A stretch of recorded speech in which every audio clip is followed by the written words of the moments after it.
So everyone note down. We saw in the first two class what is factorial. All right everyone.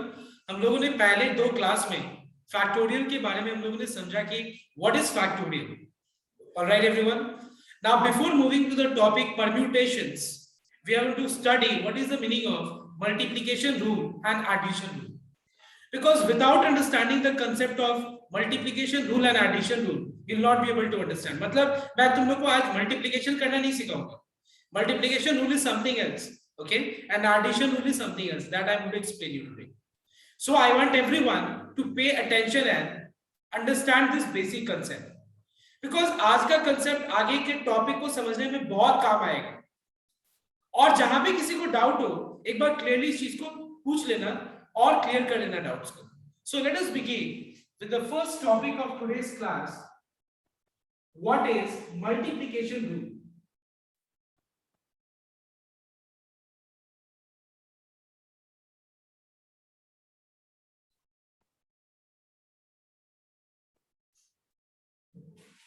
तो सबसे पहले हम लोग start करते हैं एकदम बेसिक कंसेप्ट जो मल्टीप्लिकेशन रूल तुम्हारे दिमाग में आ रहा है उसी से स्टार्ट करते हैं. That is suppose if I से 2 plus 2 बहुत इजी आ रहा है.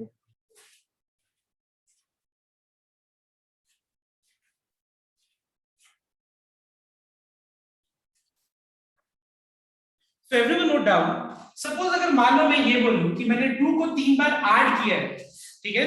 अगर मैंने 2 को 3 बार ऐड किया है तो 2 plus 2 plus 2 becomes what? 6. Or can I say that, listen here, or can I say this way that 2 is being added how many times? 3 times. So can I say that it is equals to 3 times 2? What is the meaning of 3 times 2? 3 times 2 का मतलब ये हुआ कि 2 को हम लोगों ने कितना बार ऐड किया? हम लोगों ने 2 को 3 बार ऐड किया. Okay, so what is the meaning of 3 times 2? 3 into 2 का मतलब हुआ कि हम लोगों ने 2 को कितना बार ऐड किया बताओ तो 3 बार ऐड किया, 3 times, and the result is equals to what? 6. Now why multiplication rule को समझना बहुत इंपॉर्टेंट है, बिकॉज हम लोग को अगर मान लो यहाँ पे 2 को मैंने 3 बार ऐड किया तो 2 को 3 बार ऐड करके इस तरह से ना शो करके हम लोग डायरेक्ट 3 into 2 6 लिख सकते हैं. 3 2 6. नाउ अगर मान लो मैं 2 को सपोज 5 बार ऐड कर रहा हूं, if I am adding 2 5 times 1 2 3 4 5, तो इसको हम लोग 2 plus 2 4 4 plus 2 6 6 plus 2 8 8 plus 2 10 ना लिख करके हम लोग इसको डायरेक्ट क्या लिख सकते हैं? We can directly write this as 5 into 2. And what is 5 into 2? Everyone try to understand. What do you mean by 5 into 2? 5 into 2 का मतलब हुआ 2 को हम लोगों ने कितना बार रिपीट किया बताओ तो? 2 को कितना बार ऐड किया हम लोगों ने? 5 बार ऐड किया. So this becomes 5 2 10. All right. तो कुछ इसी तरह का मल्टीप्लिकेशन रूल हम लोग अभी देखने वाले हैं. Because what we are finding कि मैंने 2 को सेम चीज को मैंने कितना बार ऐड किया बताओ तो? 5 बार ऐड किया. तो इसको डायरेक्ट 5 into 2 10 लिख सकते हैं. अगर मान लो मैं सेम चीज को मैं 100 बार ऐड करूं, अगर मैं मान लो 2 को मैं 100 बार ऐड करूं तो डायरेक्ट हम इसको लिख सकते हैं 100 into 2, that is equals to 200. instead of adding 2 plus 2 plus 200 बार हम लोग ऐसा ना करके डायरेक्ट 100 into 2 लिख सकते हैं. नाउ इसी कुछ कंसेप्ट के ऊपर बेस्ड है अपने लोग का टॉपिक, लेकिन हम लोग इसको एप्लीकेशन बेस्ड देखेंगे कि इसको अप्लाई कैसे किया जाता है, आखिर में इसका एप्लीकेशन कहां होता है. Let us see here. So let us start multiplication rule with the help of a simple diagram.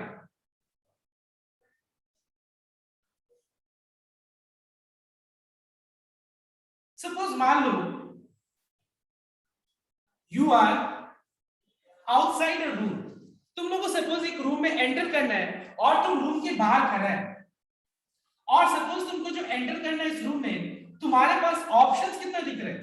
You have got suppose 3 options. Let us say that you have got total 3 options to enter this room.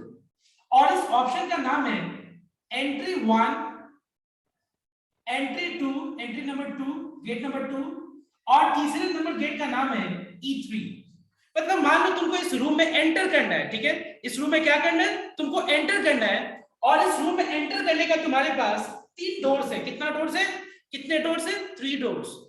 और room में enter करके निकलने का तुम्हारे पास suppose मान लो दो option है and that is ex1 and ex2, let us से दिस वे। तो अगर मान लो एंटर करने का तुम्हारे पास 3 वेज है और एग्जिट करने का तुम्हारे पास 2 वेज है, लेट अस से दिस वे। एंट्री करने का, एंट्री तुम्हारा यहां पे एक इवेंट है और दूसरा इवेंट है एग्जिट। एंटर करने का हमारे पास 3 पॉसिबल वेज है, क्या बोला मैंने, पॉसिबल वेज। और एग्जिट करने का हमारे पास 2 पॉसिबल वेज है। अच्छा एक बात बताओ तुम लोग, मुझे ध्यान से एक बार सुन के बताना तुम लोग जो मैं बोल रहा हूं, कि अगर मान लो मैं तुमसे ये पूछूं कि कितने तरीके से तुम लोग ये रूम में एंटर कर सकते हो, तो तुम्हारा आंसर क्या होगा? What is the total number of ways in which a person can enter this room? Can you tell me the answer? So 5. Yes 3. 3. It is 3 possible ways. मतलब या तो मैं ये वाला रास्ते को चूज कर सकता हूं, या तो मैं ये वाले रास्ते को चूज कर सकता हूं, या फिर मैं तीसरे वाले रास्ते को चूज कर सकता हूं। बाहर मैं खड़ा हूं और मुझे इस रूम में एंटर करना है, तो मैं क्या कर सकता हूं? या तो मैं ये वाले रास्ते को चूज कर सकता हूं और ये वाले रास्ते को चूज कर सकता हूं, या फिर हम लोग ये थर्ड ऑप्शन को चूज कर सकते हैं। मतलब एक बात बताओ कि हम तीनों रास्ते से एक साथ हम एंटर कर सकते हैं? कभी नहीं, इट इज नॉट पॉसिबल। हम लोग अगर मान लो हमारे पास 3 डोर्स है तो कोई भी एक डोर को यूज करके हम एंटर करेंगे। लेकिन मुझसे अगर कोई पूछे कि तुम्हारे पास ऑप्शंस कितने हैं, कितना टोटल वेज है, तो हमारा आंसर 3 होगा। लेकिन एट अ टाइम, देखो ध्यान से, एट अ टाइम कितने ऑप्शन को हम ट्रिगर कर रहे हैं?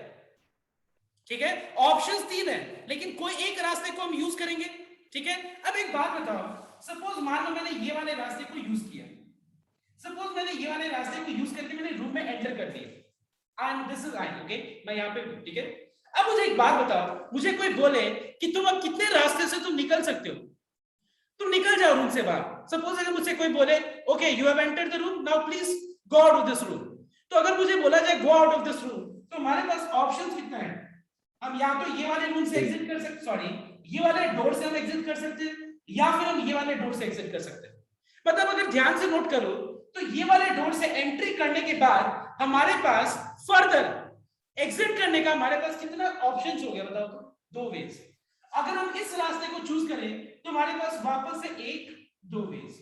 अगर हम इस रास्ते को चूज करें तो वापस हमारे पास 1-2 ways. So what you are finding कि अगर हम कोई एक रास्ते को चूज करें तो हमारे पास आगे कितना ऑप्शंस बनेगा बताओ तो? 2 ऑप्शंस।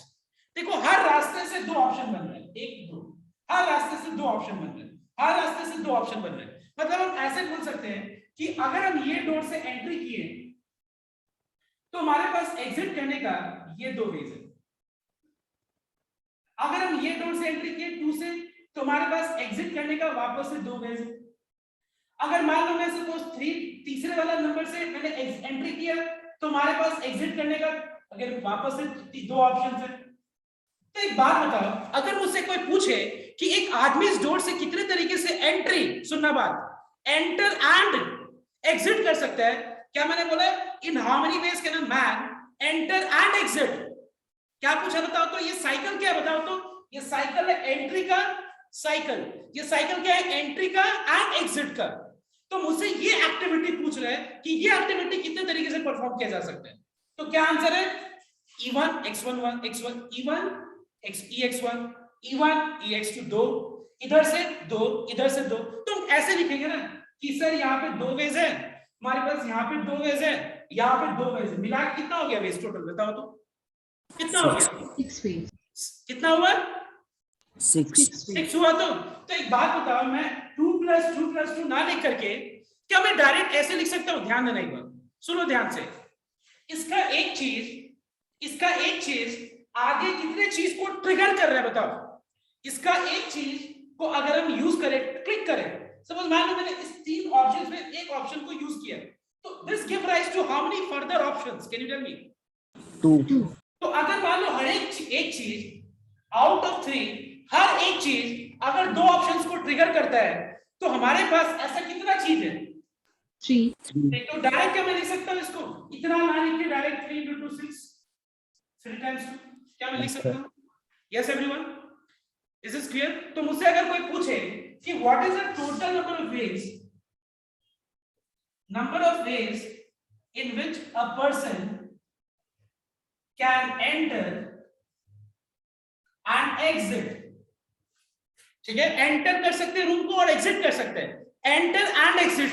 ऐसा तुमसे कोई नहीं पूछ रहा है कि कितने तरीके से रूम में एंटर कर सकते हो या फिर एग्जिट कर सकते हो, ऐसा मैं नहीं पूछ रहा हूं। मेरा क्वेश्चन क्या है कि कितने तरीके से रूम में enter and entry which give rise to exit. तो ये एंट्री एंड एग्जिट का जो साइकिल है कितने तरीके से हो पाएगा, तो फिर हमारा आंसर क्या है, आंसर है 3 into 2 6 ways। सो 3 into 2 6 ways, या फिर पहला वाला इवेंट दो रास्ते को फर्दर हमको देगा आंसर, एंट्री फिर वापस एग्जिट, दो वे से कर सकते हैं, एंट्री वापस दो वे से। तो 2 + 2 ना लिख करके हम इसको डायरेक्ट 3 into 2 6 लिख सकते हैं। Alright everyone, please copy down this example once. I want everyone to copy down this first example, then I'll show you the second example। तो यहाँ भी कुछ इस तरीके का ही चीज हो रहा है, देखो 2 + 2 देखो पहला वाला दो तरीके से, दूसरा वाला भी दो तरीके से, तीसरा वाला भी दो तरीके से। तो 2 + 2 ना लिख के डायरेक्ट 3 2 6, ठीक है।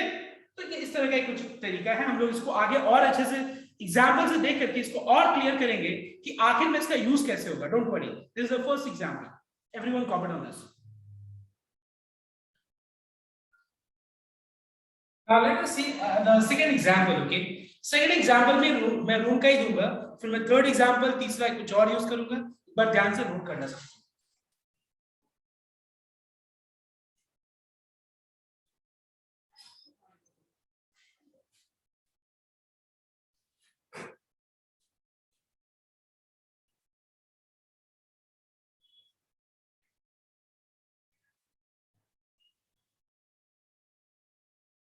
Now see everyone note down। अब सपोज मान लो एक रूम है जिसके अंदर हम एंटर करेंगे, तो वापस से इस रूम से एग्जिट करने के लिए इस रूम में आना पड़ेगा, then we have to further exit out of the room. Okay, ये रूम से बाहर आने के लिए मुझे यहां से ए में आना पड़ेगा, फिर ए से बी और फिर बी से हम बाहर निकल सकते हैं। तो ध्यान देना, सपोज मान लो यहां से यहां आने का, सपोज बाहर से ये पहला इवेंट है, ठीक है, दिस इज इवेंट 1, ये भी क्या है, एंट्री, ठीक है। तो एक बात, एंट्री टू ए मतलब ए में हम लोग एंट्री कर रहे हैं, तो ए में एंट्री करने का मान लो तुम्हारा एक E1 E2 E3 तीन बेस है, ओके।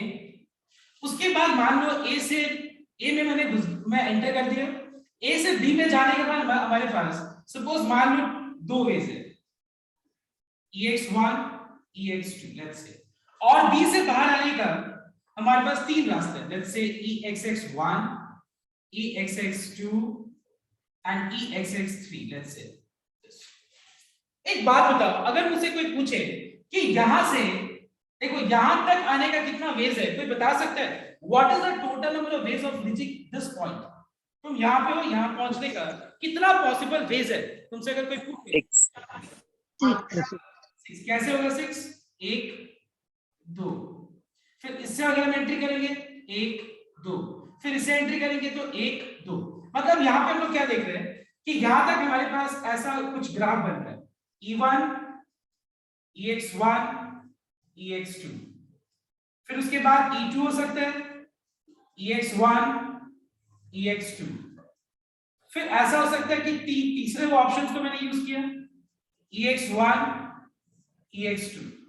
अब देखो ध्यान देना, अगर मान लो मैं ये रास्ता को फॉलो किया और यहाँ पे आने के लिए, if I have followed this way to come at this point, so this further give rise to how many ways? This further give rise to how many ways? 1 ध्यान देना, 1 2, वापस से अगर मान लो मैंने इस रास्ते को फॉलो किया है तो वापस एक सॉरी तीसरा भी थोड़ा तीसरा, ठीक है, मतलब अगर मान लो मैंने इस रास्ते को फॉलो किया है तो फर्दर हमको एग्जिट करने का हमारे पास तीन वेज है, EXX1 EXX2 EXX3। ध्यान से नोट करना, देखो अगर मान लो मैंने ये रास्ते को फॉलो किया है यहां पहुंचने के लिए, तो फिर फर्दर मुझे अगर इस रूम से बाहर निकलना है तो हमारे पास कितना ऑप्शन है बताओ तो, तीन ऑप्शन, ठीक है। मतलब इस देखो यहां तक पहुंचने का, लिसन, इस पॉइंट तक पहुंचने का हमारे पास 6 वेज है, देखो 1 2 3 4 5 6, और इस 6 वेज का देखो ध्यान से नोट करना मैं क्या बोल रहा हूं, इस 6 रास्ते का अगर मैं किसी भी एक वेज को चूज करूं तो this give rise to how many further ways of exiting, can you tell me? अगर मान लो मैं एक रास्ते को फॉलो करूं तो आगे रूम से बाहर निकलने का हमारे पास वापस कितना फर्दर वेज है, बता सकते हो तुम लोग? कितना वेज है? 3 वेज है, ठीक है। तो एक बात बताओ, अगर मैं एक रास्ते को फॉलो कर रहा हूं तो आगे निकलने का 3 वेज है, तो ऐसा कितना रास्ता है बताओ? तो ऐसा इधर आने का ऐसा कितना रास्ता है? 1 2 3 4 5 6। तो हर एक चीज को अगर हम वापस आगे 3 चीज के साथ एसोसिएट कर सकते हैं तो 6 चीजों को कितने के साथ एसोसिएट कर सकते हैं बताओ? 18 वेज। Why 18 veg? देखो ध्यान से, क्योंकि मैं एक रास्ते को मैं चूज किया तो ये आगे कितने रास्ते को मतलब लिंक कर रहा है बताओ? तो 3 वेज को लिंक कर रहा है। It further give rise to how many ways? 1 2 3 ways. Again this give rise to how many ways? 1 2 3 ways. अगर मैं इस रास्ते को फॉलो किया हूं 1 2 3 वापस, तो हम लोग देख रहे हैं कि ऐसा अगर 6 तरीका है और हर एक को हम 3 के साथ एसोसिएट कर सकते हैं, तो ऐसा कितना चीज है टोटल? 6। तो डायरेक्ट क्या लिख सकते हैं? 6 3 18।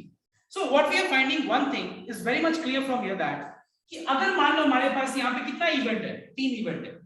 पहला इवेंट को परफॉर्म करने का हमारे पास कितना वेज है? पहला इवेंट को परफॉर्म करने का हमारे पास कितना वेज है? 3 वेज है। दूसरा इवेंट को परफॉर्म करने का कितना वेज है? 2 वेज। और तीसरे इवेंट को परफॉर्म करने का कितना वेज है? 3 वेज। और तुमसे अगर ये कोई पूछे, देखो ध्यान देना, हर एक इवेंट का एक ही चीज ट्रिगर होगा एट टाइम। हर एक इवेंट का एक ही चीज, मतलब तुम ये रास्ते फॉलो करके यहाँ पे ये रास्ते फॉलो करो, आगे तुम ये रास्ते फॉलो करो, but you can not enter with all the 3 doors at the time. तुमको यहाँ से यहाँ आना है तो तुम एक बार में दोनों डोर को यूज नहीं कर सकते हो। तुमको यहाँ से यहाँ आना है तो तुम एक ही बार में 3 डोर्स को नहीं यूज कर सकते हो। मतलब तुम्हारे पास इस इवेंट को परफॉर्म करने का, पहला इवेंट को 3 वेज है, ऑप्शंस 3 है। दूसरा इवेंट को परफॉर्म करने का 2 वेज है, तीसरा इवेंट को परफॉर्म करने का 3 वेज है। तुमसे अगर कोई पूछे कि टोटल कितने वेज से दिस एंड दिस हो सकता है, तो हम लोग क्या करेंगे? सबको मल्टीप्लाई कर देंगे, ठीक है। अगर तुमसे पूछा जाए कि कितने वेज से ये टोटल ये वाला चीज and this event can occur, तो आंसर क्या होगा? 18 वेज होगा। मतलब हम सारे को क्या करेंगे? मल्टीप्लाई कर देंगे, ठीक है। अब देखना एक और एग्जांपल में लिख रहा हूं, देखना एक बार ध्यान से। Just note down everyone.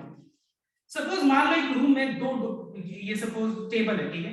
Table A, table B, let's say. मान लो इस टेबल पे 3 बुक्स है, B1 and B2।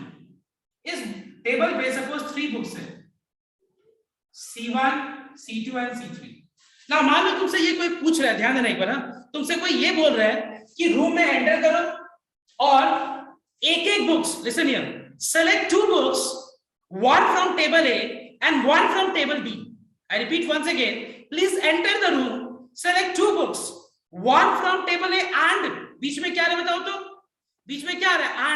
and one from table B. तो एक बात बताओ, अगर तुम रूम में एंटर किया तो टेबल A से हमको कितने बुक्स चूज करना है बताओ? तो कितने बुक्स? 1। लेकिन ऑप्शंस कितने हैं हमारे पास? कितने वेज है बताओ? 2। मतलब इस इवेंट को परफॉर्म करने का 2 वेज है। उसके बाद मैंने कोई एक बुक चूज किया और मैं उसके बाद टेबल बी पे बढ़ा। टेबल बी से हम कितने बुक्स उठा सकते हैं बताओ? एक ही। बट हमारे पास वेज कितना है? टोटल वेज कितना है? 3। अगर तुमसे कोई पूछे कि कितने वेज से ये और ये दोनों एक साथ कैसे हो सकते हैं, इसका एक और इसका एक, हम कैसे इन दोनों में से पिक कर सकते हैं, तो तुम्हारा आंसर क्या होगा? 2 3 6। कैसे होगा 6 वेज? देखो, अगर मान लो मैंने इस टेबल से बुक 1 चूज किया है तो हम इस टेबल से C1, C2 या फिर हम C3 चूज कर सकते हैं। इस टेबल से अगर मैंने बुक 2 चूज किया है तो इस टेबल से हम या तो C1 या फिर हम C2 या फिर हम C3 पिक कर सकते हैं। तो देखो, अगर हम एक बुक यहां से चूज कर रहे हैं, so this give rise to how many ways of choosing book from the table 2? 3 ways. तो अगर हम पूरा टोटल चीज को अगर हम देखें कि कितने वेज से हम table A and table B दोनों से एक बुक कितने वेज से हम उठा सकते हैं? दोनों में से एक बुक, A से एक बुक एंड टेबल B से एक बुक कितने वेज से उठा सकते हैं? तो आंसर क्या हो जाएगा? डायरेक्ट हम ऐसे बोल सकते हैं 2 into 3 6 वेज। Alright everyone. लेकिन अगर मान लो क्वेश्चन ये रहा, ध्यान देना एक बार, अगर क्वेश्चन में ये बोलता है कि in how many ways can a man enter the room and select one book either from table 1 or from table B, either from table A or from table B, तुम्हारा आंसर क्या होगा बताओ तो, can you tell me what is the answer? Sir 5। 5 कैसे 5 होगा option? Because हम ये table में से कोई एक बुक उठा सकते हैं, ठीक है, या फिर हम ये टेबल में से हम एक बुक उठा सकते हैं। तो हमारे पास टोटल वेज कितना दिख रहा है? 5 ही तो दिख रहा है ना, मतलब हम इसका एक उठा सकते हैं, मतलब 2 वेज है, इसका 3 में से एक उठा सकते हैं, 2 वेज। तो हमारे पास ऑल टुगेदर कितना वेज है? या तो हम B1 उठा सकते हैं, या फिर हम B2 उठा सकते हैं, या फिर हम C1 उठा सकते हैं, C2 उठा सकते हैं, या फिर हम C3 उठा सकते हैं। तो हमारे पास टोटल कितना वेज है? टोटल 5 वेज है, ठीक है। तो देखो ध्यान से नोट करना, अगर मैं ये पूछूं कि in how many ways can a man enter the room and select 2 books, one from table A and the other from table B, 2 3 6। अगर मैं ये पूछता हूं कि in how many ways can a person enter the room and select one book either from table A or from table B, मतलब या तो table A का एक बुक सेलेक्ट करके बाहर निकल जाओ, या फिर टेबल B का एक बुक को सेलेक्ट करके बाहर निकल जाओ। तो टोटल हमारे पास कितना ऑप्शन दिख रहा है? 2 और ये 3, 2 + 3 6 ways, sorry 2 + 3 5 ways। I hope you got my point everyone। So अब देखना एक बार ध्यान से, तो मल्टीप्लिकेशन रूल क्या है देखना एक बार।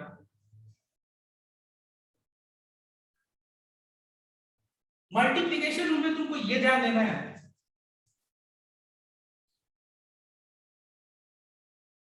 multiplication rule is also called and rule, and and तुम समझ जाना एक बार, and rule, and addition rule is also called or rule,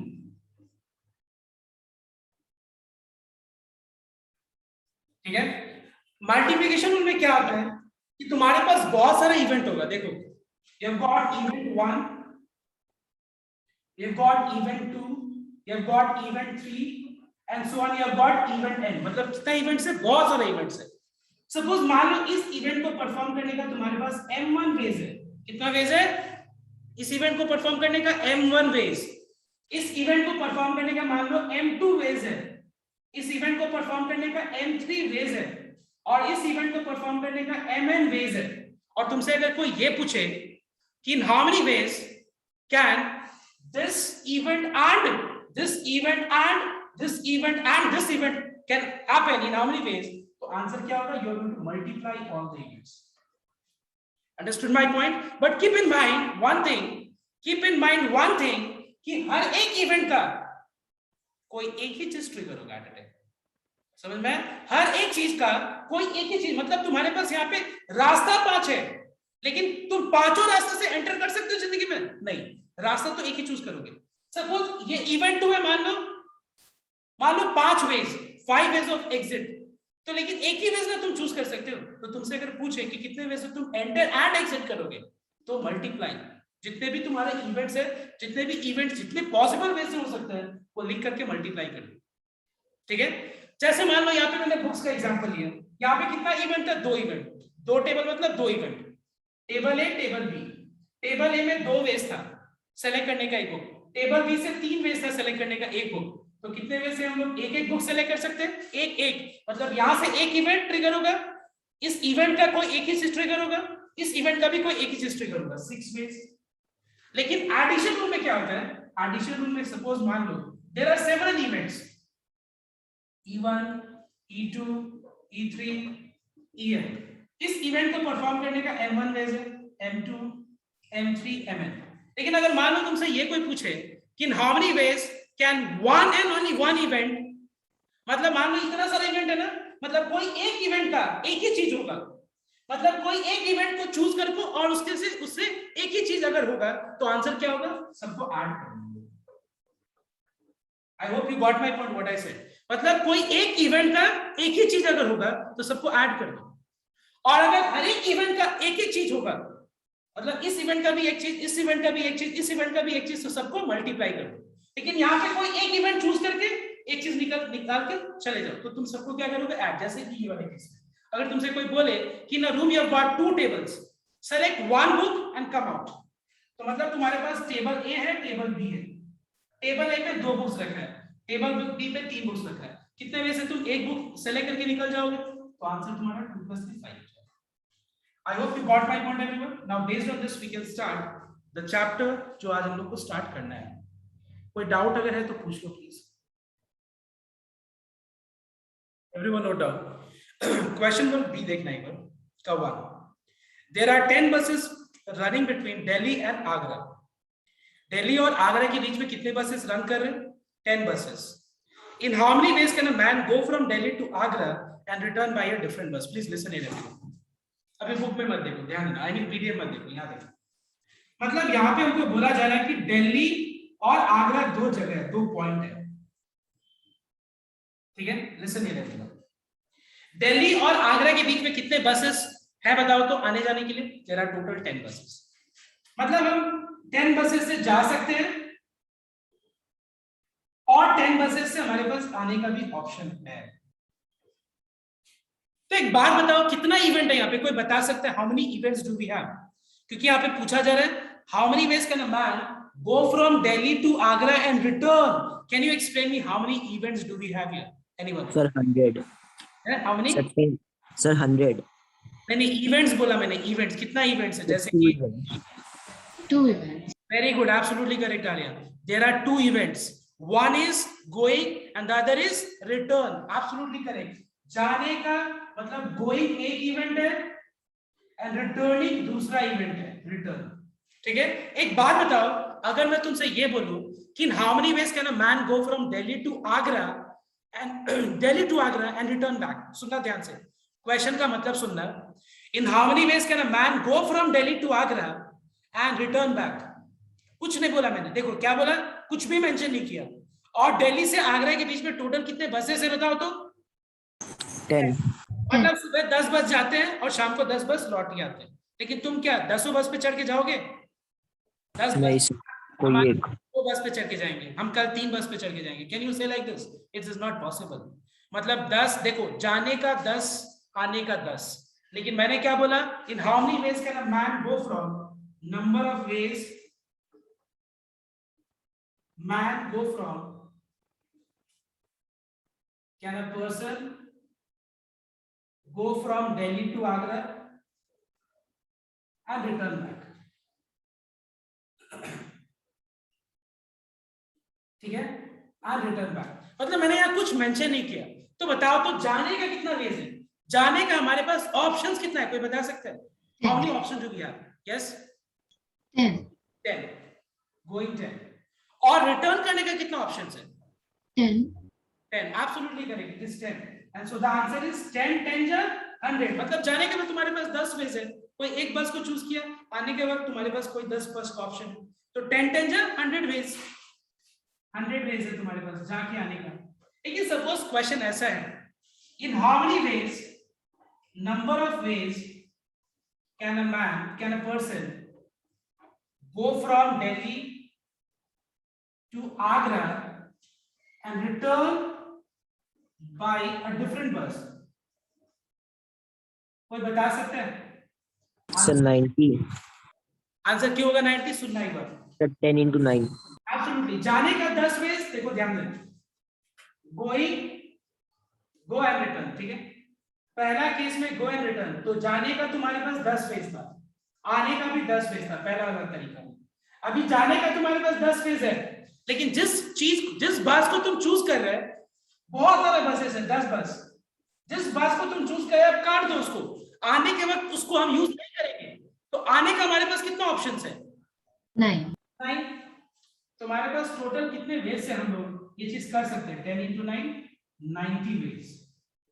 अब मुझे कोई बताओ, third question, number of veg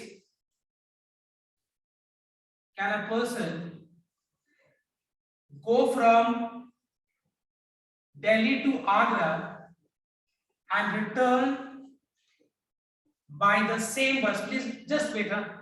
Return by the same bus. मैं सबके को चाहता हूं सोचने के लिए. Don't answer, please. Don't answer. And return by the same bus. ठीक है, मतलब कितने वे से एक आदमी दिल्ली से आगरा जा सकता है, रिटर्न भी करेगा.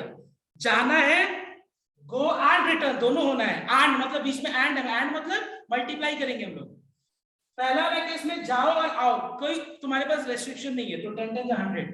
दूसरा वेज में जिससे जा रहे हो उसको काट दो, आने के बाद रेस्ट्रिक्शन है, उससे नहीं आ सकते हो. 9 veg, 10 9 90.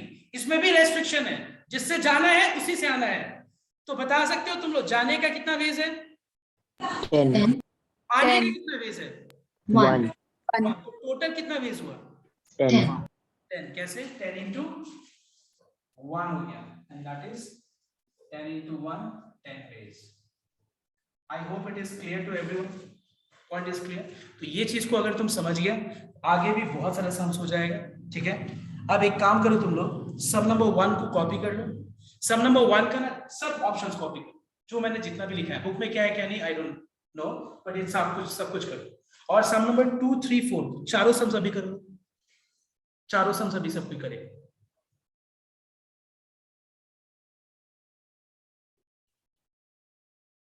Everyone note down question number 4. Okay, listen.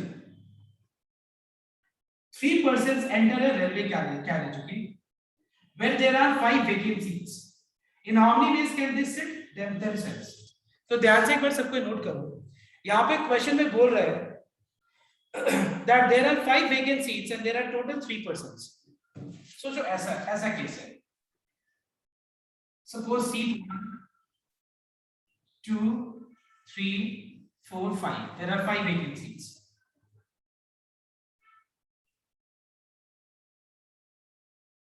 ठीक है, अब एक बात बताओ, अगर तुमसे ये पूछा है, देखो ध्यान देना, कितने लोग बैठ रहे हैं 5 सीट्स पे, 3 पर्सन्स. मतलब ऐसा केस है कि पहला आदमी भी बैठेगा एंड दूसरा आदमी भी बैठेगा एंड तीसरा आदमी भी बैठ के ट्रैवल करेगा, राइट? ओके, मतलब ऐसा नहीं है कि 3 आदमी आ रहा है, एक आदमी बैठेगा और बाकी 2 घर चला जाएगा. It's not like that. The question is something like this: in how many ways can 3 persons be seated in 5 vacant seats? Okay, कितने वे से 3 लोग 5 vacant seats पे बैठ सकते हैं? तो एक बात बताओ तुम लोग, सपोज मान लो 3 आदमी है जिसका नाम है A, B और C. ठीक है, एक बात बताओ, पहला आदमी आया, ठीक है, लाइन में लगे, सपोज लाइन में लगे, जैसे मान लो मैं A हूं और मेरे पीछे B और C है, मेरे आगे 5 वेकेंट सीट्स है.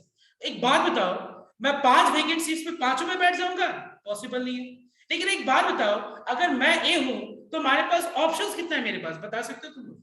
How many options do I have? 5 options. I have 5 options to choose a seat. मतलब ये 5 में से कोई एक सीट पे चूज करके हम बैठ सकते हैं. अब देखो, एंड क्यों मैं बोल रहा हूं? क्योंकि मैं तो बैठ गया, अब कौन है बताओ तो, कौन है नेक्स्ट, कौन है? B. अब जब B आएगा तो B को भी बैठना है, A को भी बैठना है एंड B को भी बैठना है. तो एक बात बताओ, B के पास कितना ऑप्शन है, बता सकते हो तुम लोग? 4. A के पास 5 ऑप्शन है, ऑप्शन 5 है, लेकिन उसने कोई ना कोई एक ऑप्शन को तो यूज किया होगा ना. तो अब B के पास कितना ऑप्शन है? 4. एंड अब आया बारी C का. C के पास कितना ऑप्शन है? C जब आ गया कि मुझे बैठना है, तो C के पास आगे कितना सीट्स वेकेंट दिख रहा है, बताओ? 3. तो मुझे अगर कोई पूछे कि how many ways can 3 persons occupy 3 vacant seats, 3 persons occupy 5 vacant seats, तुम्हारा आंसर क्या होगा? टोटल पॉसिबल वेज इज 5 4 जा 20, 23 जा 60 वेज. अब कैसे बोलो? पहला आदमी मतलब पहला इवेंट को कितने वेज से बैठ सकता है? 5 वेज से. ऑप्शंस 5 है, लेकिन कोई एक ही ऑप्शन तो ट्रिगर होगा, जो ऑप्शन ट्रिगर होगा उसको काट दो. सेकंड इवेंट मतलब सेकंड आदमी के पास ऑप्शंस कितना है? 4. लेकिन 4 में से कोई एक 4 ऑप्शंस में से कोई एक ऑप्शन ट्रिगर हो जाएगा, उसको काट दो. तीसरा आदमी मतलब तीसरा इवेंट के लिए कितना ऑप्शंस है? सिर्फ 3 ऑप्शंस. 3 ऑप्शंस में से कोई एक ऑप्शन यूज करेगा. तो देखो, पहला इवेंट को परफॉर्म करने का 5 वेज, दूसरा को 4 वेज, तीसरा को 3 वेज. लेकिन हर एक इवेंट का एक ही चीज तो होगा ना एट टाइम. तो कितने वेज से ये भी बैठेगा एंड ये भी बैठेगा एंड ये भी बैठेगा? 60 वेज. आंसर. ऑलराइट एवरीवन, इसको कॉपी डाउन. कोई डाउट है किसी को?